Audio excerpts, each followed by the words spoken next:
जोना में की भक्ति के भी आनंद मिल जाई और कांड के भी आनंद मिल जाई और मौके का शादी के भी बात मिल जाई। चलिएगा 4 लाइन भूमिका में भाव मेरे विराह का शीर्षक है सुहागन बनी अभागन, और जब अभागन बनी तो सुहागन कैसे बनी। चलिएगा 4 लाइन भूमिका में भाव है।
गगन गिर पड़े चाहे बन के दीवारी, भले क्षीर सागर में लग जाए आगी, जिम्मेदार आदमी वो होता है ए भैया जोन की कहल जला पहलवानन का पहलवानी करी है तो उनकर शरीर ये बता देले बचपने से उनकर रूह बता देवेले कि लड़का हमार करी का, लड़का हमार पहलवान हुई कि लड़का हमार गवैया हुई कि लड़का हमार कैसन लड़का होखी, लड़का चोरी करी कि लड़का बदकटई करी।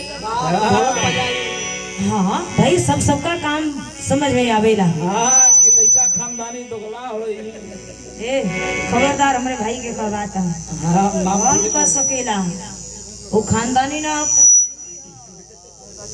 भैया तनी बोल दे जोर से।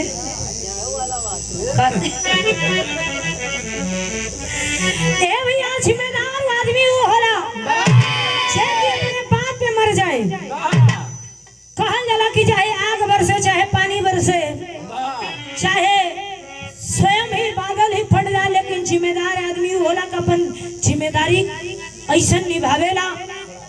हर वक्त हर समय अगर बोल देना कि आज हमें यहाँ पहुँचे का तो इंसान के कुछ भी हो जा कोनो भी हालत में, लेकिन इंसान के पहुँचे के चाहिए। एकता वही होला जो कि कहल जाला कि हर समय हर वक्त हर आदमी का विचारधारा होता है।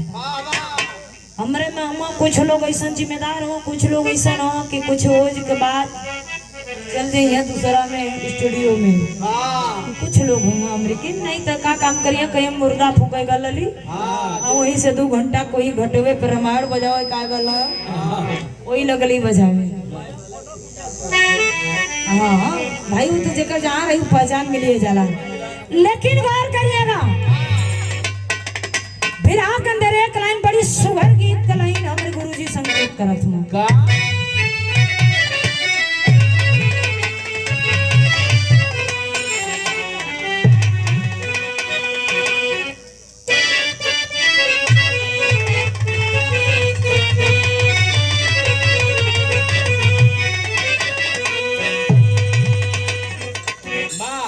कि जब तलक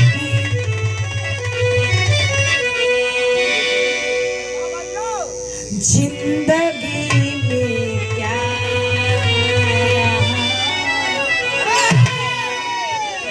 कि जिंदगी में क्या रहा और सांस मर जाने के बाद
जिंदगी में क्या रहा, एहसास मर जाने के बाद, आएंगे साजन मेरे सावन गुजर जाने के बाद। कहा जाला कि जिंदगी इंसान चला जाता है, पृथ्वी अमर होती है, सावनी गुजर जाने के बाद जल की कदर होती है।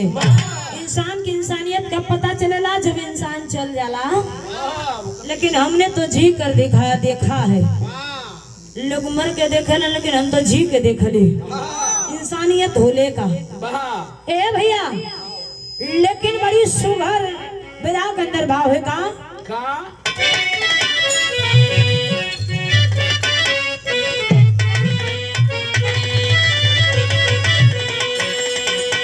जब तलक खिलता सुमनला, जब तलक खिलता सुमनला, बागवा के बाग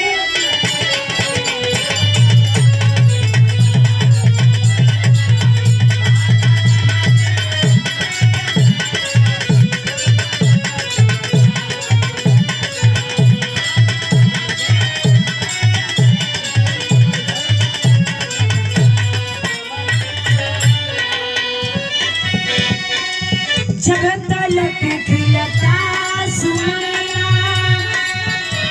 बागवा के बाग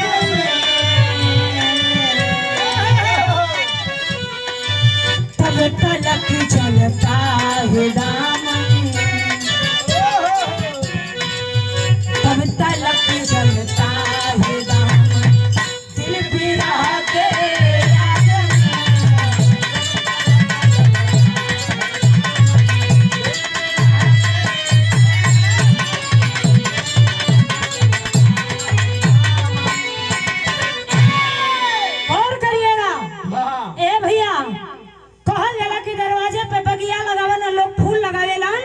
लेकिन बगिया पे शोभा बढ़ावे में जब फूल लगावलन, ये देखे मंडप सजल हो, इतना सुघर एकर कलर हो, लेकिन फुलायल हो, फुलाल हो तेकर कीमत हो।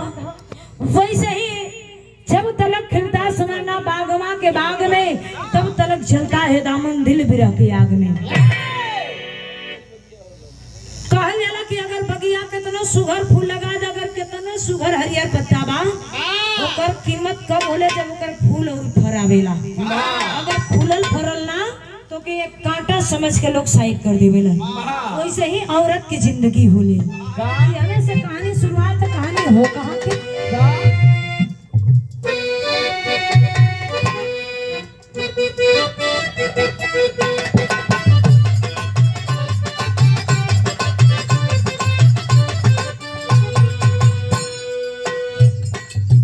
अगर भूखंड में घनघोर अंधेरा होगा, बिन सूरज का नहीं जग में सवेरा होगा।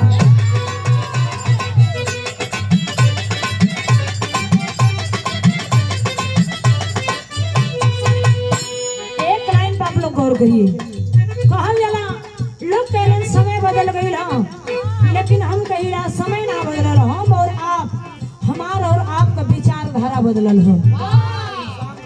इंसान बदल गए हो, समय ना बदलल हो। सांझ होते बा, सवेर होते बा, सूरज उगते बड़न, धूप होते बा। कवन कहीं की रात बा, जोरिया में बगैर सूरज के धूप हो गए। ठंडी पड़ते बा, बरसात होते बा, शादी होते बा, लड़का होते बड़न, समाज में हर काम होते बा। समय कहाँ बदलल? हम और आप बदल, हमारा और आपका विचार बदलल हो। लेकिन गौर करिए कहानी कहाँ गई।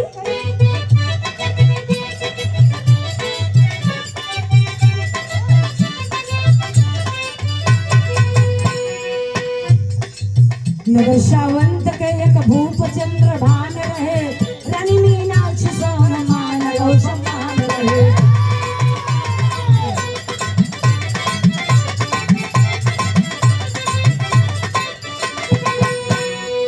सुनी माता की गोद लाल बिन तरसती है, घटाए पर नजर हर समय बरसती है।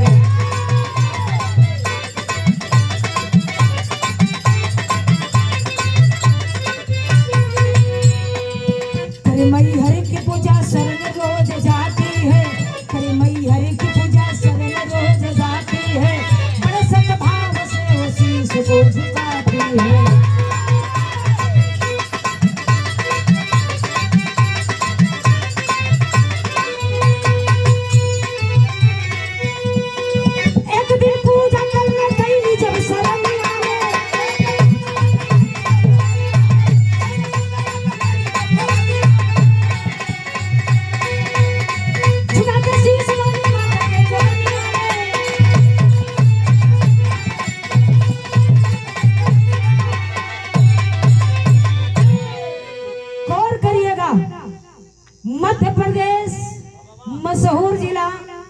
मैहर, मैहर जिला माता रानी के, माँ शारदा के दरबार से कुछ है दूर एक नगर का नाम बताओ जला, सावंत नगर।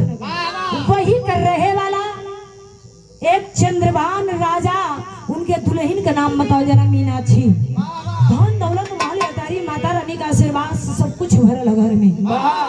लेकिन ए भैया मीनाक्षी मैहर माई के बहुत बड़ी भक्ति, बहुत बड़ी पूजा रही।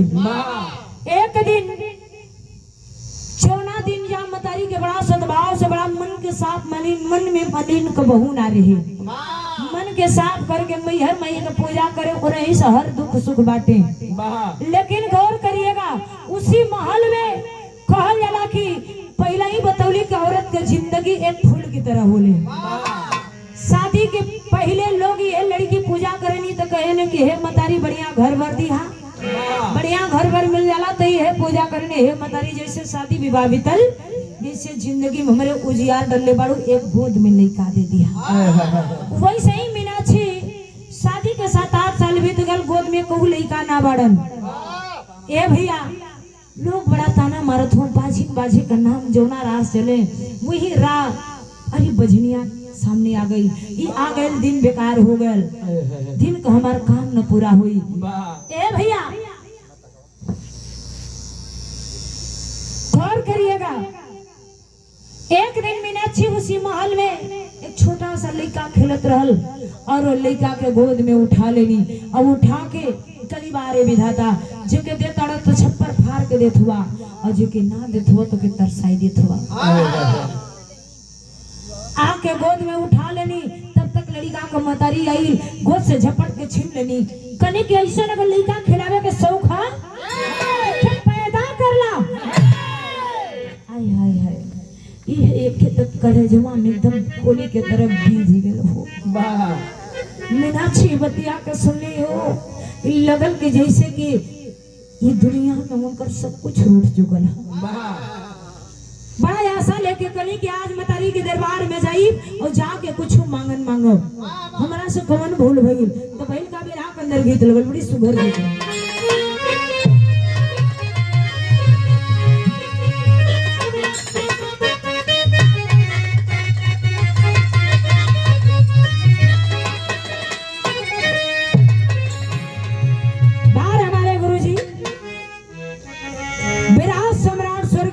गुरुजी अपने जवानी के आलम में बड़ा मछली के काम है, और कहल जाला ना कि हर गीत में हर के लगाई के रहे।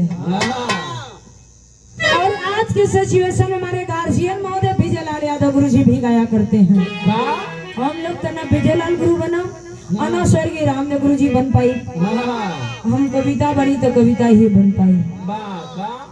गावे कोनो दुल्हन पहले के दुल्ही में और अब के दुल्ही में बड़ा अंतर बा। आजकल तो फोन शुरू हो गए, लेकिन पहले के दुल्हन घूंघट एक हाथ के काट ले, और जब शादी पड़ जाए 1 महीना पहले ही तो उनका गोड़ हाथ कांपे लगे, कैसन घर भर मिले। और आजकल का दुल्ही, आजकल का जब शादी लगन पड़ा था तो लड़कन का गोड़ हाथ कांप होता है कि कब ड्रम में भरा जाए। माई तो इतना बढ़िया घुघुट कर रहा है कि 5 मिनट गई।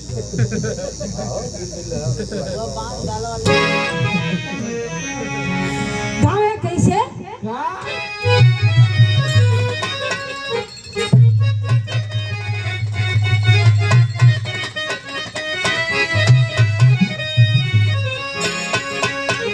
किससे जो चढ़ाते करिला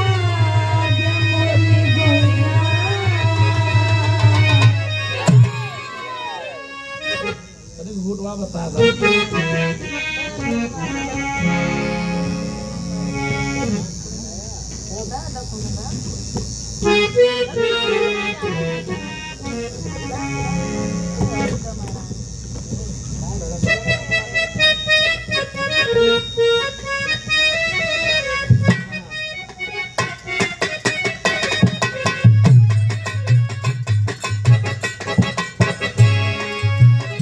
अच्छा तो हम कैसे लगतानी?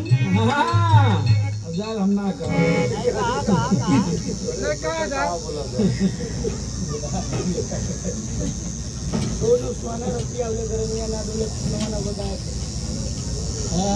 सोनू सुहाना रतिया होले गरमिया ना डोले पवनवाना। वाह बड़ी सुपर डुपर वायरल गीत रहल और आज भी हमान में गाई लजा। हाँ आपकी ओर से बड़ा सम्मान बड़ी प्यार है, हमारे गुरु तुल्य हैं, आप जोड़ों में बड़ा आशीर्वाद के चाह रहे हैं। कहे दुल्हन करे ससुरा से नहीं हर गई तो अपना सखी से बताने वाह किससे चढ़ते पर लागे मोरी गोरिया, किससे चढ़ती पर लागे मोरी गोरिया,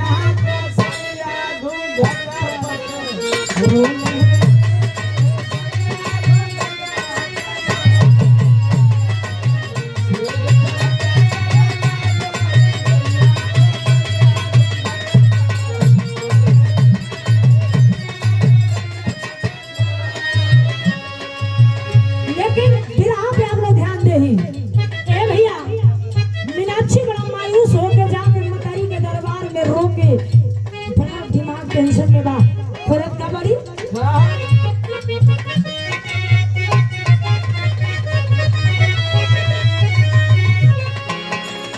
कि एक दिन मनवा में चिंता समाई,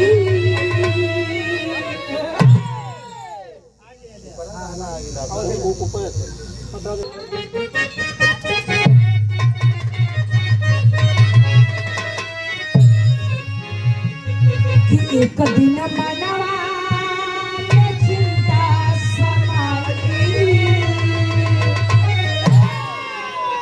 एक दिन मनवा में चिंता समाई, पापई हर सोरनिया में गईली हो।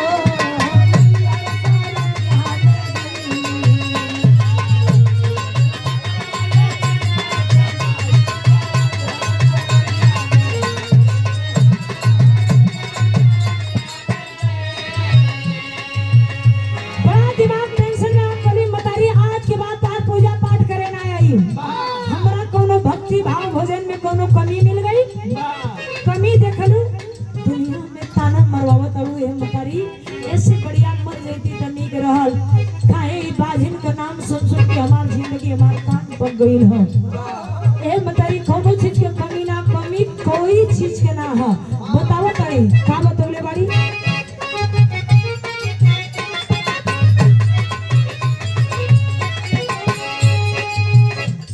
सुख शांति पे बनले पवनी सजना,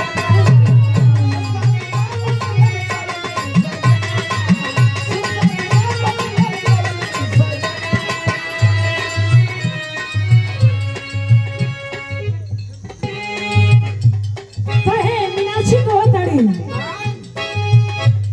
सुख शांति पे बनले पवनी सजना,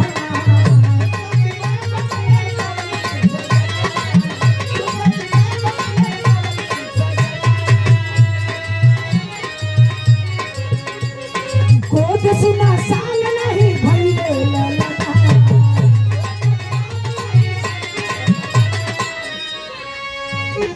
अरे देखिए कन्या पर से लड़की के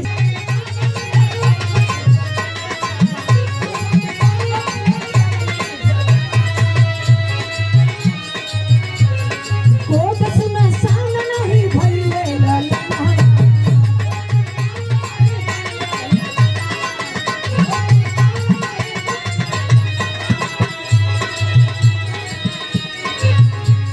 पतझड़ में देदा बहार बड़ी मैया,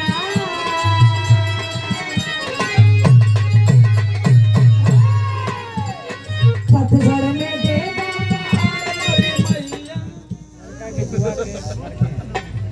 पतझड़ में देदा बहार बड़ी मैया, तेरा साल लगा के हम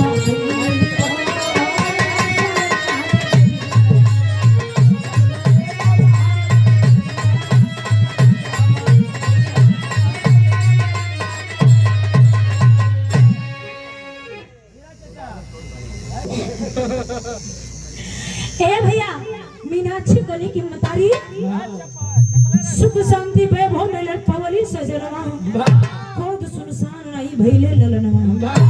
मतारी सब कुछ धन दौलत मोह लेटारी आदमी प्राणी सब कुछ हमरा घर में भरल है, लेकिन मैं गोदिया सुना है।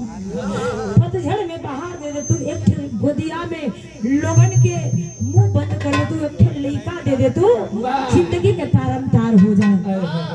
लेकिन कुछ समझ में ना आई लिया, मूर्ति से कोनो जवाब ना आई। कनी के हे सुना ना, अगर सुनबू तो एक ठे बात सुनला। तेरे कृपा से है मैया, तेरे कृपा से है मैया, अगर लाल गोद में पाऊंगी, शादी होगी फिर शीश काट लहू से तुझे नहलाऊंगी। अरे वादा ये मतारी का सुन लिया।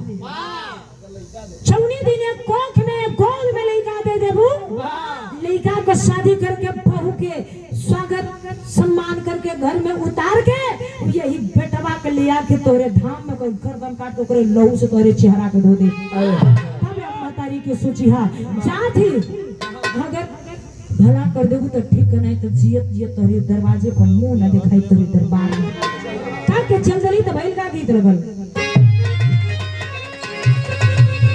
इहो गीत के देखो हम ही गाइला, अब ही केहू के ना गावेला, बड़ी पुरान गीत है। कैसे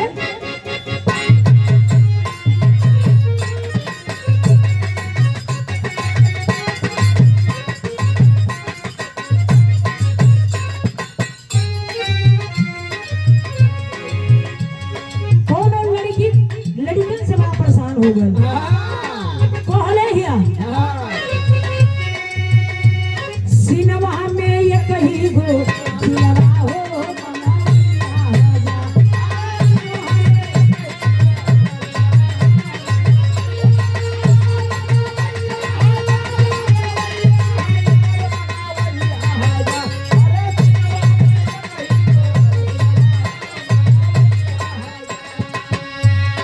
केहू कहे बाबू, केहू कहे सोना। आप प्यार से बुला देला सो, तो पूरा हो गया। केहू डाले जादू, केहू मारे सोना।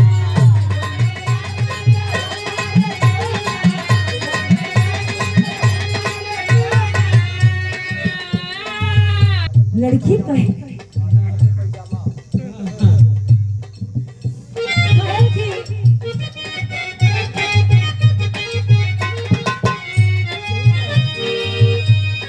केहू कहे बाबू, केहू कहे सोना।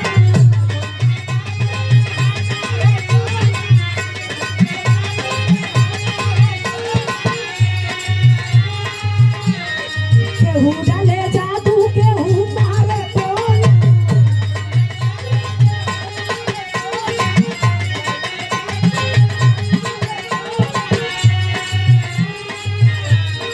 केहू देखे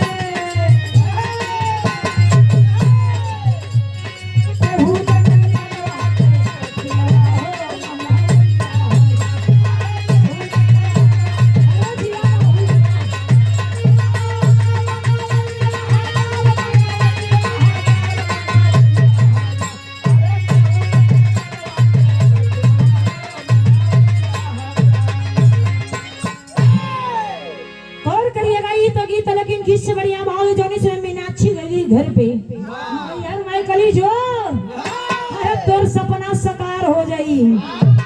भक्त कैला वादा कैला चल गइला के वापस, अब तोरो थाहे चल जाई। तब भइल का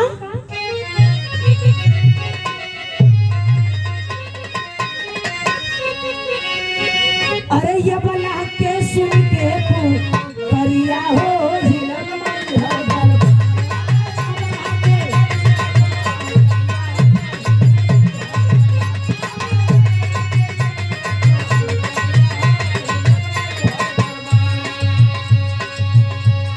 मीनाक्षी का पुकार सुनकर मैहर माई के आंसू डगमगा गई। कली जा पास सपना पूरा हो जाई। एक महीना डाकत डाकत मीनाक्षी का पाँव भारी हो गए, और जब मीनाक्षी का पाँव भारी हो गए धीरे धीरे मेवाड़ा वाला सिस्टम चालू हो गया। खटाई खाए के समय व्यक्ति ठोकता तो भइल बा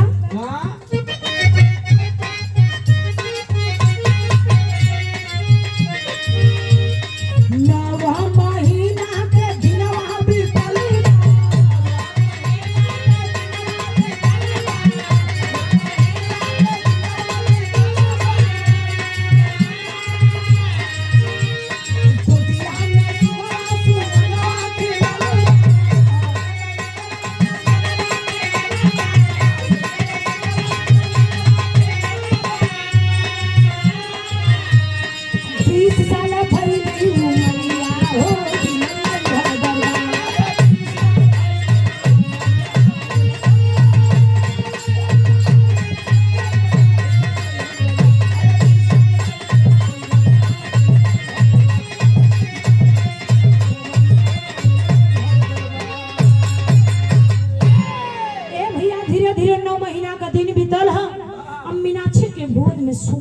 के जन्म भइल।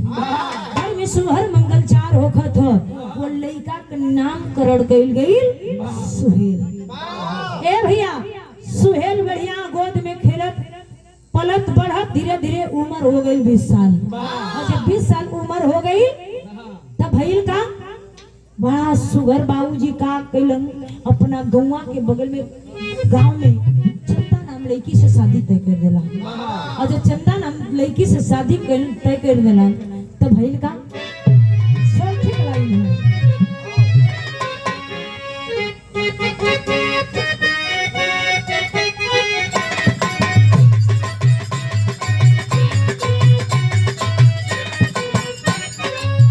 गीत से बढ़िया भाव है। धीरे धीरे शादी वाला दिन आ गई, जैसे कि यहाँ दुल्हे राजा का शादी तय भइल हुई वैसे ही शादी वाला दिन आ गई। और जब शादी वाला दिन आ गई तो सुहेल के सर पे सेहरा सजत हो। कैसे सजत हो भैया? साची के सुहेल सेहरा चलले ससुरारी आए चलले ससुरारी आओ चंदा बहुरिया घरवा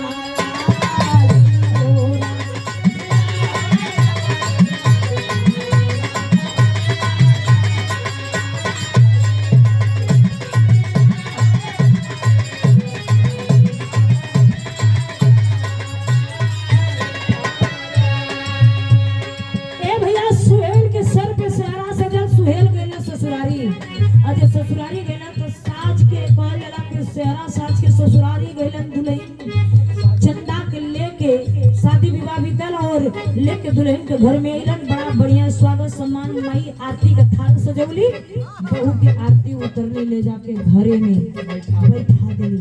और जब बैठा देली ए भैया मतारी के याद आ गई 20 साल पहले वाली बात। मतारी की कृपा से मेरे बेटवा का जन्म भइल है। माई का मनता पूरा कर दी। अपने बेटवा से बुलावत नहीं, अपने बेटवा सुहेल के बुलावत कहुना भाव में कैसे बुलावत नहीं।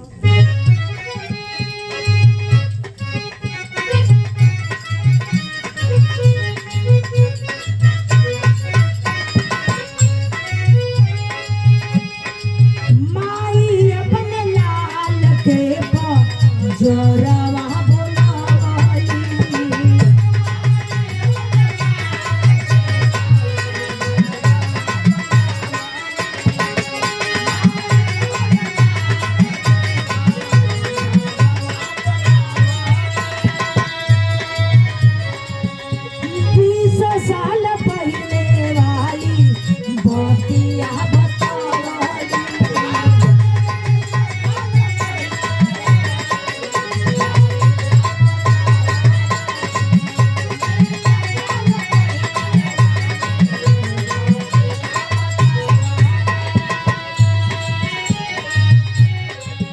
माई के कृपा से लाला भइले को जनाना मारे भइले को जनाना माई के मनवती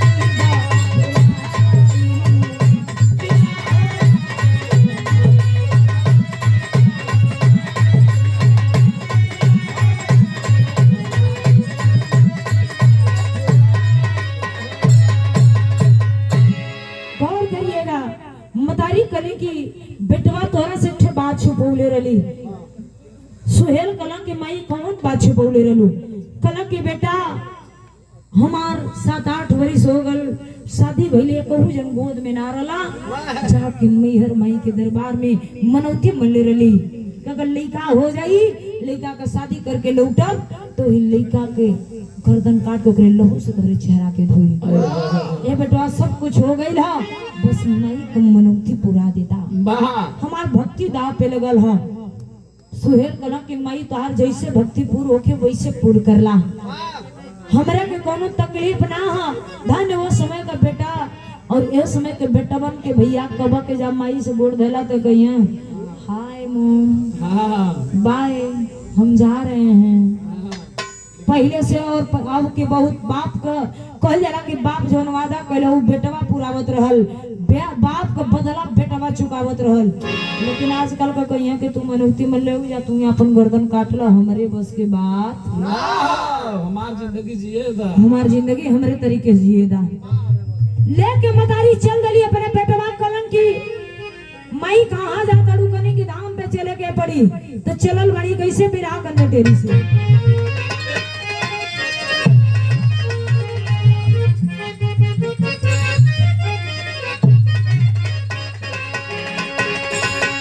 सनहिया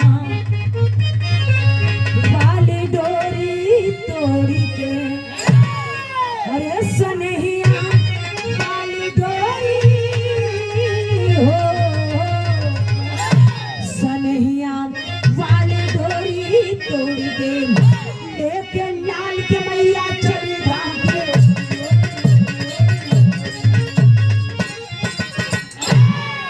सनहिया वाली डोरी तोड़ के लेके लाल के मैया चली धाम की ओरी, सनहिया वाली डोरी तोड़ के। ए भैया ये हर माई बेटवा तैयारी बनावत हो, तब तक सारी बतिया के बहू घर में से सुन लेनी। और जो सुन ले बड़ी तो बहू कली की बार है, बुढ़िया के अगर दिमाग पागल हो गई का। अरे भाई हमार सुहागिन बन के अली, तब सही मारे काटे के बात करे लगली, मतारी हो कि कसाई हो, करे के समझ में ना आवत, हमरे पर तनिको दया ना आवत। ए भैया मतारी आगे आगे माई पीछे पीछे बेटवा, बहू कली की आज माई बेटवा का लीला देखब हम। चलल बाड़न आगे आगे माई पीछे पीछे बेटवा, उनके पीछे बहू भी चलल बाड़ी। और चलल बाड़ी जब धाम पे पहुंचल बाड़ी तो भैल का बिरहा का करेगी।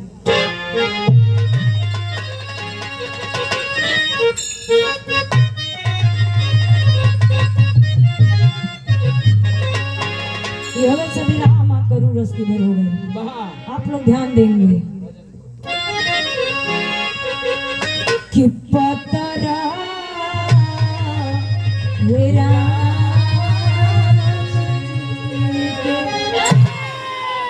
अरे पतरा हीरा जी के, अरे पातर पाक मरिया हो।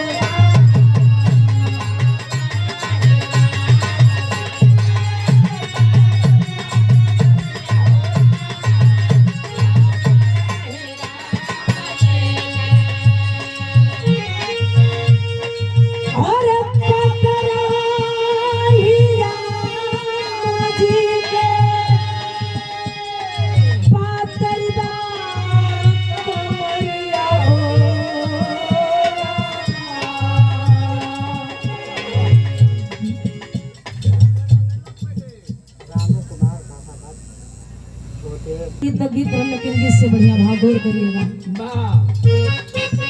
छौनी समय मीनाक्षी जाके वही तलवार रखल रहल, वही तलवार के मतरी के मूर्ति के बगल में उठा के तलवार हाथ में ले लेली। पतो का कलेजा कांप गईल, और जब पतो का कलेजा कांप गईल थोड़ के रो के ठे बात अपने सास से कहले बाड़ी।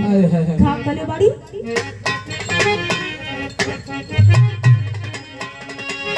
कि भाई के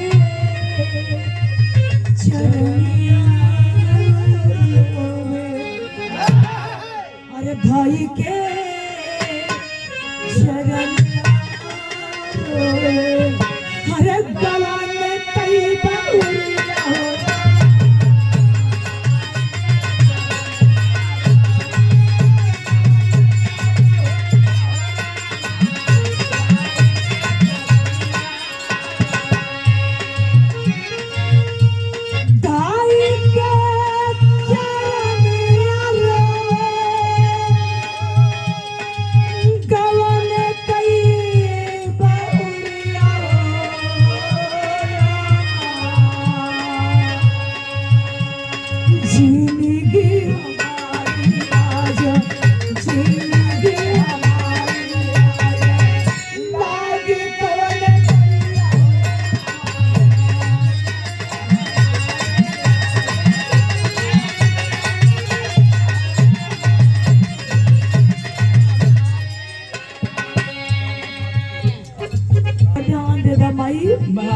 एक माई बाप छोड़ के एक माई बाप लगौले बाड़ी ये माई खाली ये तो यही हो कहल जला के लड़की दू कुल के लाज बचावेली ए माई कौन हमरा से गलती भइल काहे हमार सुहाग गुजारल चाहतड़ू रोक के अपने सिंगार की ओर से वो सास के इशारा कइले बाड़ी कहले बाड़ी का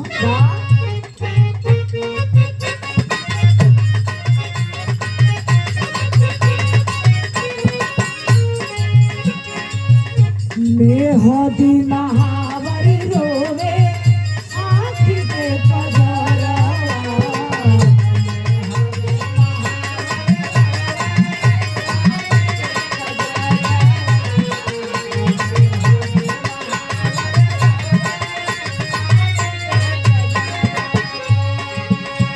गोरी रे चुनरिया रोवे हो से गोराली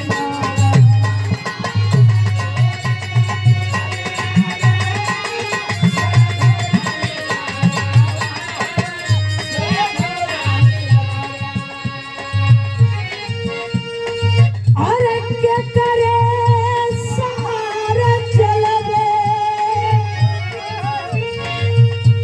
ते करे सहारा चलवे जीवन के डगरिया हो माई भाई के जानिया हो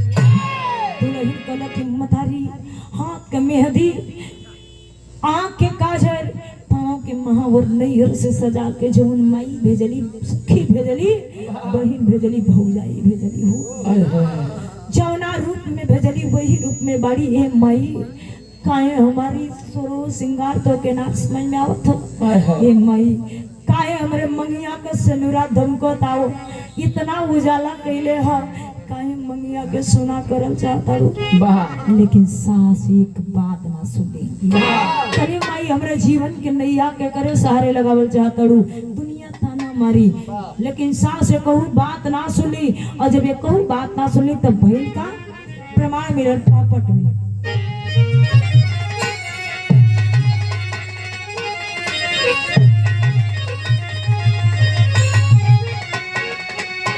अरे चमक उठा है या बबूते को सीताराम माँ के मंदिर में अरे चमक उठा है या बबूते को सीताराम माँ के मंदिर में फूल से छाती पक गई पथरा माँ के मंदिर में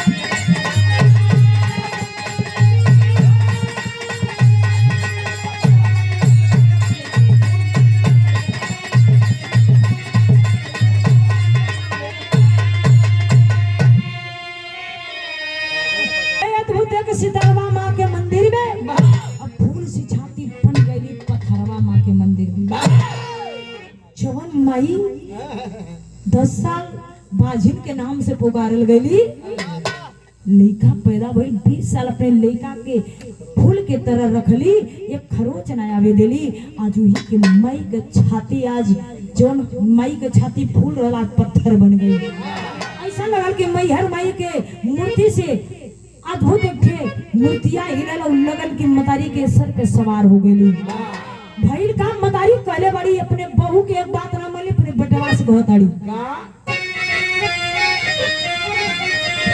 अरे जय बोले मैहर माई के जाती चढ़ाई हो अपन ही हाथ दिहली करगनिया लगाई हो अरे लहू से धोवल लगली तब चारा के मंदिर में अरे लहू से धोवल लगली तब चारा के मंदिर में और रोवे तू यही के सुनो सिंगारावा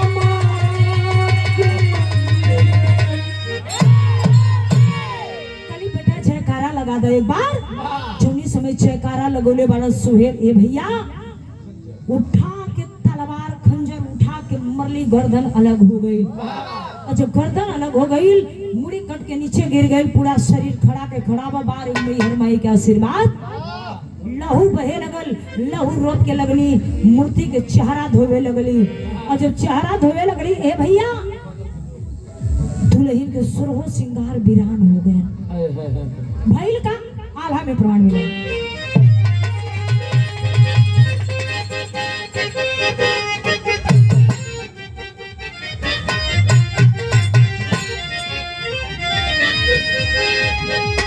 पूछे ना बुझावाले से बिरह के अग्निया भैया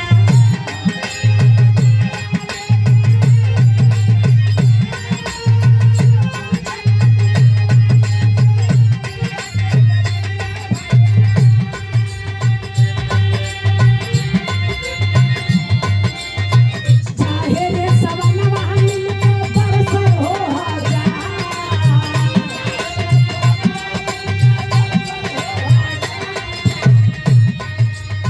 काल के सुहागिन राजा भाई लीला भागन भैया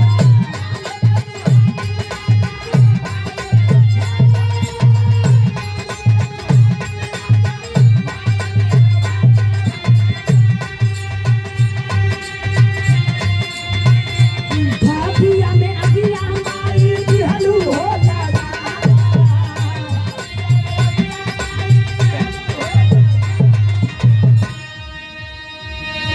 बुझे ना बुझवले से बिरह की अग्निया भैया चाहे रे सवनमा मिलके बरसे हो हजार बिरहिन के याद मरद के बगैर ना बुझेले कौन करिएगा बाबू वो बिरहिन के आंसू बह होलो चाहे सावन को बरसात होके चाहे गंगा के धार होके लेकिन वो बिरहिन के आंसू को बहु ना धो पाई कली की कले सुहागिन बनली आज भागन हो गई हे मतारी बाग में तुम्हारी आगी लगा देलू जियो का करे बदे के करा सहारे जियो कली की दुनिया ताना मारी ये कही कि काले सुहागिन बन के आइल आज अपने पति के खा गए जैसे बढ़िया जीवे का करे देखा तड़ी वहां का दृश्य कहां देखले बड़ी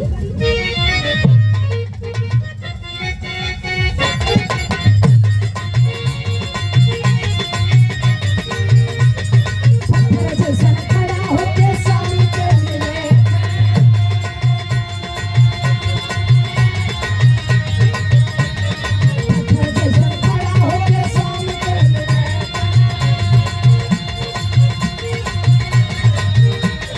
जीवन में चारों ओर लोग हो रहा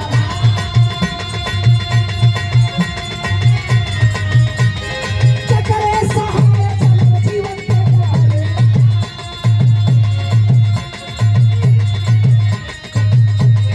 चकरे सहारे चलो जीवन के द्वारे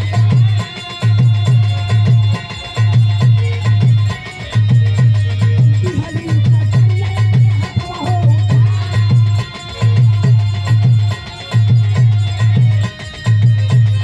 चौही का चाई करा जना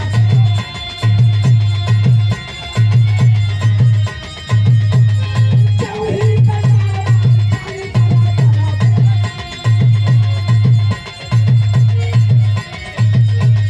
मैहर कैया सनवा कई बाटे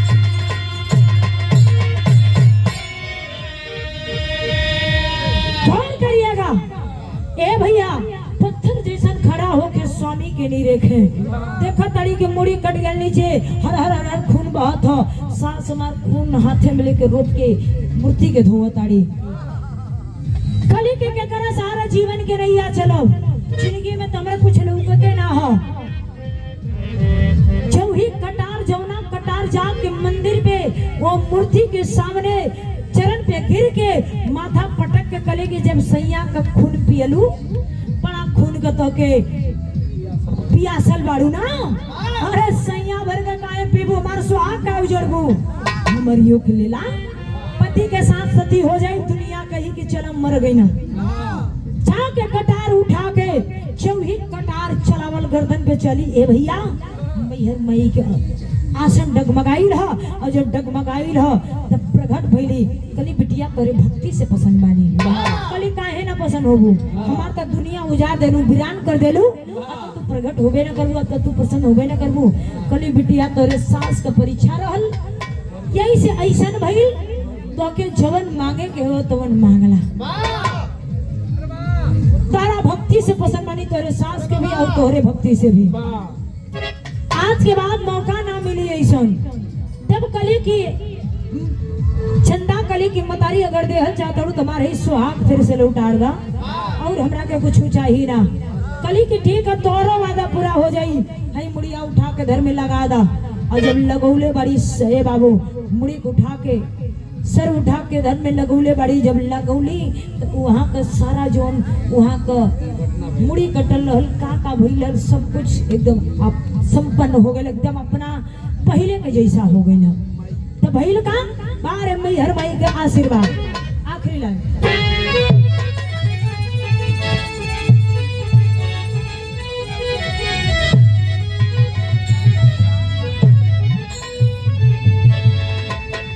तिहली सुहागवन कर फिर से लावट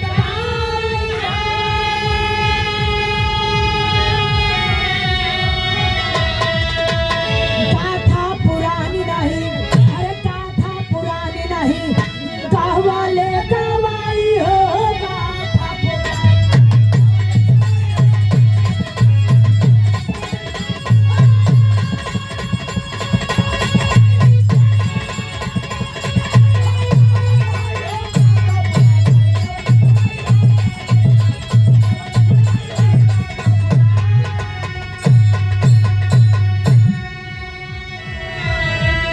तिहली सुहागवन का फिर से लौटाई हो, गाथा पुरान नहीं गवले गवाई हो।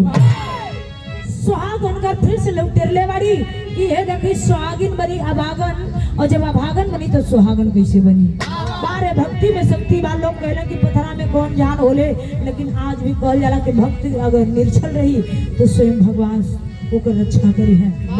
लेकिन मतारी कही नई जिंदगी नई शुरुआत भइल का जोन के आज दुल्हे राजा के आई कैसे पवली सिंदूर वापस बन गइल बतिया, अब खुशी खुशी बीतल बा सुहाग वाली।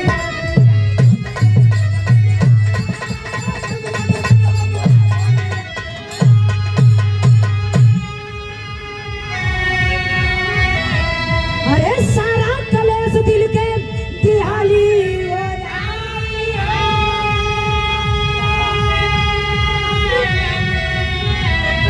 गाथा पुरानी नहीं, अरे गाथा पुरानी नहीं, गवाले गवाई हो गाथा पुरानी।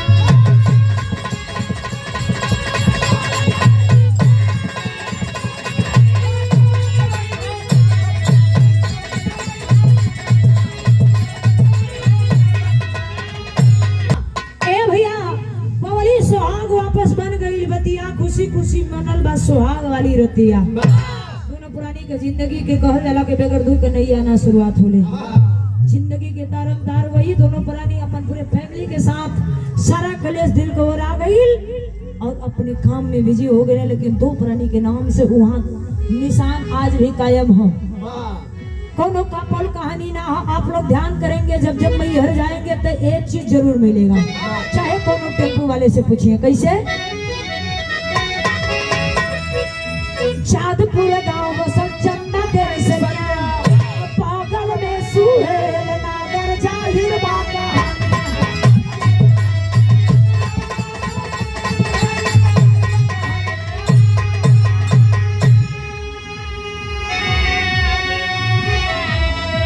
अरे भगती के रस नहीं सबके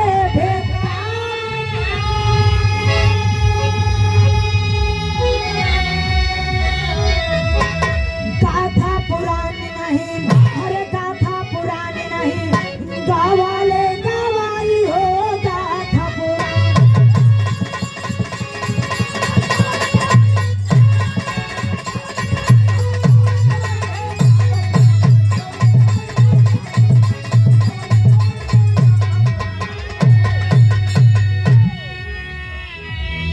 सन्नन कोनो टेम्पू वाले से पूछिए चांदपुर जाए के हाँ, वहाँ केहू से पूछिए तब बता दिए चांदपुर गांव बगले में सुहेल नगर हो। भक्ति भाव भजन सबके मन में ना रमेले, जकरा मन में रमेले ओकर जिंदगी के तारम तार हो जाले। धन्य है माई की महिमा, ऐसे ही लोग बखान ना करेला इस विरह को।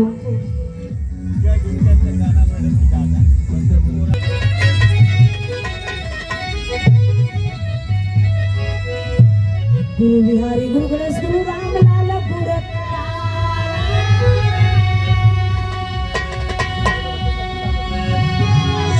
स्वर्ग बसे चंद्रिका कवि बच्चन जी बने पुजारी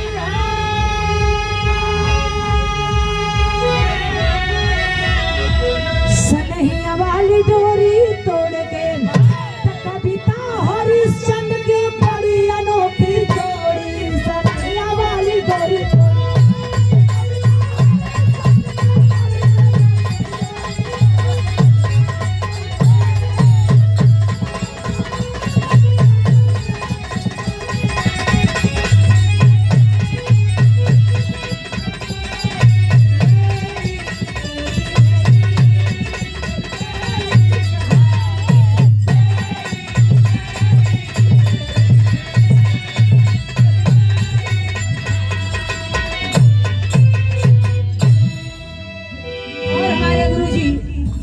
जो कि हम लोग बड़ा सम्मान बड़ी प्यार मिलता